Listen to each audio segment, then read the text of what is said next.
اور اب کچھ موسم کی صورتحال سے آپ کو آگاہ کریں۔ پیر کے روز ملک کے بیشتر علاقوں میں موسم گرم اور خشک، جبکہ بلوچستان کے جنوبی اضلاع میں شدید گرم رہنے کا امکان۔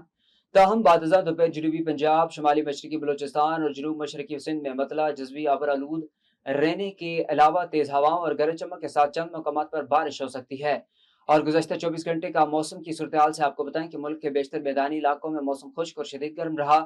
تاہم کشمیر، خیبر پختونخوا، بنوں اور کاکول میں تیز ہواؤں، آندھی اور گرج چمک کے ساتھ چند مقامات پر بارش ہوئی۔ کشمیر، مظفرآباد ایئرپورٹ 5، سٹی 3، گڑھی ڈپٹہ 1، خیبر پختونخوا بنوں 4 اور کاکول میں 2 ملی میٹر بارش ریکارڈ ہوئی۔ آج ریکارڈ کیے گئے زیادہ سے زیادہ درجہ حرارت دلبندین 47، سبی اور تربت میں 46 ڈگری سینٹی گریڈ ریکارڈ کیا گیا۔